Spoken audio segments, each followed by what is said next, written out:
लोग मनीष कश्यप पर बहुत ज्यादा गुस्से में हैं, गालियां दे रहे हैं, बहुत सारी बातें कह रहे हैं। तो मनीष कश्यप को बीजेपी ने हाईजैक किया और हाईजैक करके इस मुकाम पर पहुंचा दिया है कि आज मनीष कश्यप को गाली के अलावा कुछ भी सुनने के लिए नहीं मिल रहा है। हालांकि जब मनीष कश्यप जेल में थे, जिस टाइम उन पर एनएसए लगा हुआ था, उस टाइम बीजेपी के जो मुंह थे बिल्कुल बंद थे। क्या मनीष कश्यप को बदनाम करने की यह साजिश तो नहीं? क्योंकि बीजेपी ने अपने किसी भी प्लेटफॉर्म पर मनीष कश्यप के साथ कोई भी तस्वीर साझा नहीं किया है कि मनीष कश्यप बीजेपी में जुड़ गया, मनीष कश्यप बदनाम हो जाएगा। उसके बाद फिर होगा क्या? वो चंपारण से चुनाव लड़ पाएगा, ना बिहार के किसी भी हिस्से से चुनाव लड़ पाएगा। मनीष कश्यप को इस तरह से बदनाम कर दो और झूठा मूठा वादा करके फिर उनको साइड कर दो। यानी लोग मनीष कश्यप पर बहुत ज्यादा गुस्से में हैं, गालियां दे रहे हैं, बहुत सारी बातें कह रहे हैं। उनके जो मित्र लोग थे वो भी आज उन पर हंसी उड़ा रहे हैं। अगर साफ तौर पर हम लोग बात करें तो मनीष कश्यप को बीजेपी ने हाईजैक किया और हाईजैक करके इस मुकाम पर पहुंचा दिया है कि आज मनीष कश्यप को गाली के अलावा कुछ भी सुनने के लिए नहीं मिल रहा है। बीजेपी यानी कि बीजेपी का नाम आते ही सबसे बड़ा नाम जो आता है वो आता है मनोज तिवारी जी का। मनोज तिवारी जी ने बिहार के लिए आज तक कुछ किया तो नहीं है, न ही बिहार के किसी कलाकारों के लिए कुछ किया है। खुद दिल्ली के सांसद बनकर दिल्ली में भाषण देते हैं और बीजेपी के तरफ से मनीष कश्यप के घर पर आकर के थोड़ा सा सपोर्ट गिरी दिखाते हैं। हालांकि जब मनीष कश्यप जेल में थे, जिस टाइम उन पर एनएसए लगा हुआ था, उस टाइम बीजेपी के जो मुंह थे बिल्कुल बंद थे। बीजेपी ने कहीं से मदद करने का प्रयास भी नहीं किया था। हालांकि मनीष कश्यप को बीजेपी के नाम से जो है लोग बदनाम करते थे। बीजेपी का मनीष कश्यप है, एजेंट है, ये है वो है, कह करके लोग बदनाम करने का कोशिश करते थे। और मनीष कश्यप भी जब जेल से निकले तो बीजेपी का गुणगान गाना शुरू कर दिए और बीजेपी का गुणगान तब तक गाते रहे जब तक जो है उनको ये पता नहीं चल गया कि बीजेपी उनको चंपारण से टिकट नहीं देने वाली है। फिर भी वो बीजेपी में नरेंद्र मोदी जी का हमेशा गुणगान गाते रहे हैं और आज भी गाते हैं। और जो सबसे बड़ी बात है, चिंता करने का विषय है मनीष कश्यप को लेकर के, वो यही कि अचानक बीजेपी से मनोज तिवारी जी आते हैं, अचानक उनका टिकट बन जाता है, अचानक मनीष कश्यप को जो है एयरपोर्ट पर पता चलता है कि वो बीजेपी को ज्वाइन करने के लिए दिल्ली जा रहे हैं। हालांकि बीजेपी को ज्वाइन करने दिल्ली जा रहे हैं, दिल्ली जाने में कम से कम अगर फ्लाइट से गए होंगे तो 1-2 घंटे का वक्त लगा होगा, 1-2 घंटे सोचने का समय मिला होगा, या फिर अगर अपने बाय रोड गाड़ी से गए होंगे तो फिर भी 12-14 घंटा 20 घंटा लगभग इतना तो समय मिला ही होगा सोचने के लिए। मान लेते हैं मनीष कश्यप ने नहीं सोचा, तो सबसे बड़ा सवाल यहाँ पर यह खड़ा होता है, क्या बीजेपी ने उनको डरा धमका करके अपने पार्टी में ज्वाइन करवाया है? क्योंकि मनीष कश्यप ने ज़्यादा इन चीज़ों पर बात नहीं किया।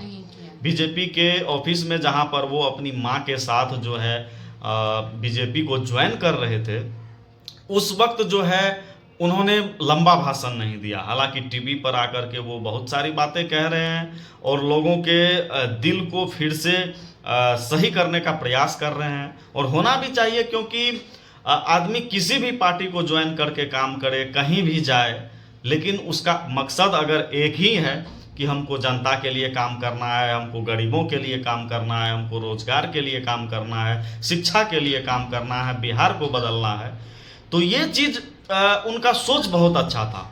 लेकिन वो जो निर्दलीय चुनाव लड़ने का घोषणा कर दिए, कई दिन लोगों ने उनके पार्टियों में जा कर के उनके चुनाव रण मैदान में साथ जा कर के लोगों ने काम किया, धूप गर्मी बरसात को ना समझते हुए लोगों ने उनके लिए काम करने का प्रयास किया। तो उन जनताओं के दिल पर थोड़ा सा चोट पहुंचा है कि मनीष कश्यप बिना किसी को बताए सीधा बीजेपी को अचानक ज्वाइन कर लेते हैं, और ये सबसे बड़ा झटका मनीष कश्यप को लगा। अब सवाल यहाँ ये खड़ा होता है कि बीजेपी जो है जहां पर पश्चिमी चंपारण कह लीजिए, चंपारण का क्षेत्र से बीजेपी वर्षों से जो है वहां पर उनका दबदबा रहा है, यानी कि वहां से वो लोकसभा का चुनाव जीतते आए हैं। बीजेपी का वो गढ़ है, बीजेपी ही वहां पर चुनाव ज़्यादातर जीतती है। तो बीजेपी वहां पर जब चुनाव जीतती है तो क्या मनीष कश्यप चुनाव जीत पाते? या यहाँ पर पवन सिंह भी खड़े हैं, गुंजन सिंह भी खड़े हैं निर्दलीय, मनीष कश्यप भी खड़े हैं, तो बीजेपी को एक बड़ा झटका लग सकता था।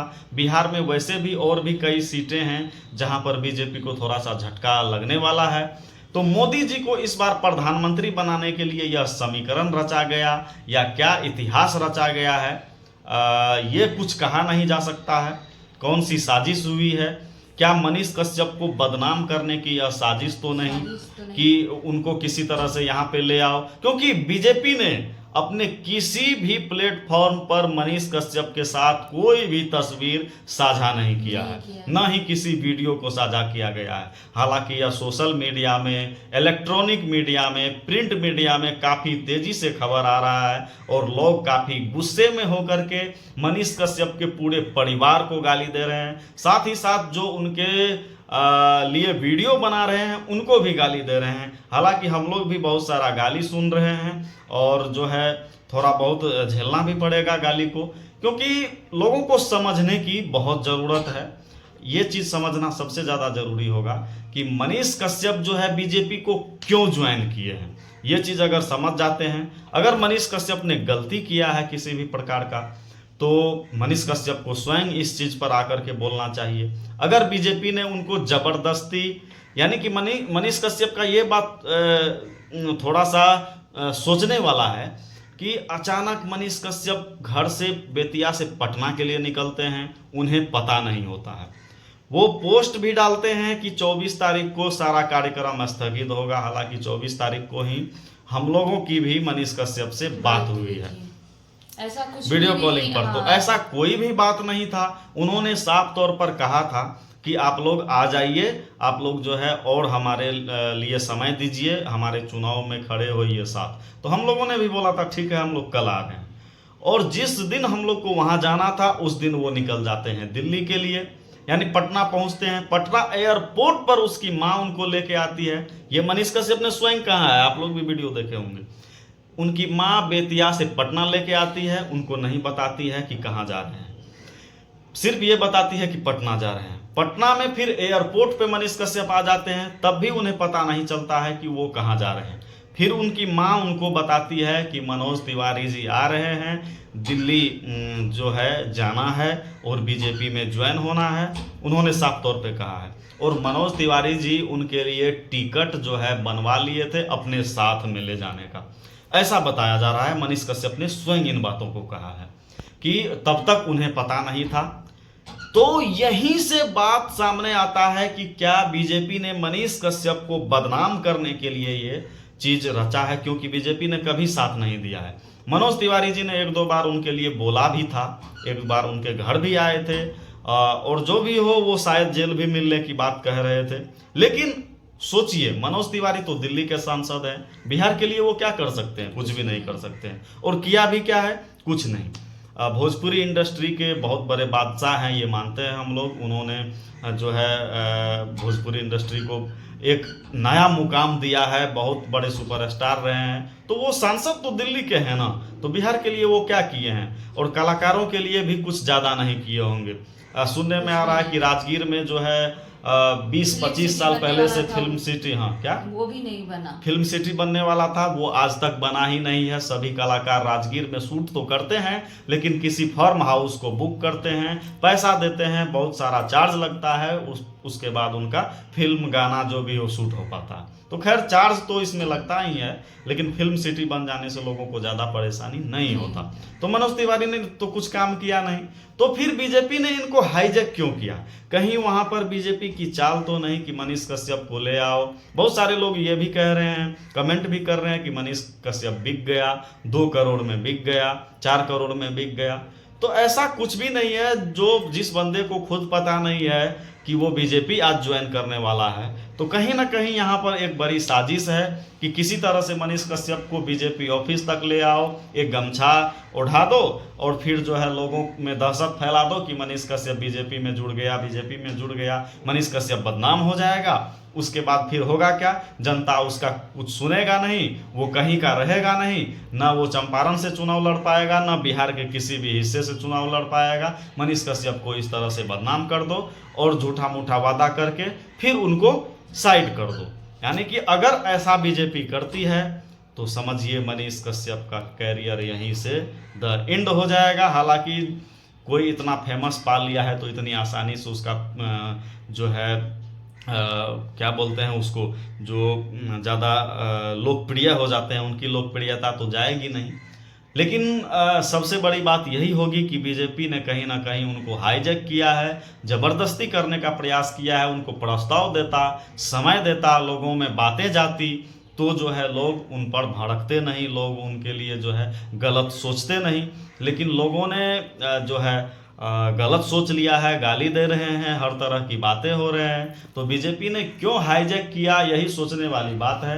क्या मनीष कश्यप को बदनाम करने की साजिश है, या मनीष कश्यप को इस तरह से कर देने के बाद कहीं का नहीं रहने की रणनीति बनाया गया है? आप लोग कमेंट करके इस विषय पर जरूर बताइएगा, क्योंकि हम लोग भी बहुत गालियां सुन रहे हैं, बहुत सारी बातें सुन रहे हैं। और अपने रूम पटना में हैं हम लोग अभी, और एक रूम में अपने आप को बंद करके वीडियो बना रहे हैं आप लोगों के लिए, और कुछ कर नहीं सकते हैं क्योंकि उनके मित्र लोग भी काफ़ी भड़के हुए हैं। बाकी आप लोग कमेंट में बताइए कि ये किसकी चाल है, क्या मनीष कश्यप को ऐसा करना चाहिए या नहीं। कमेंट बॉक्स में ज़रूर बताइएगा। जय हिंद।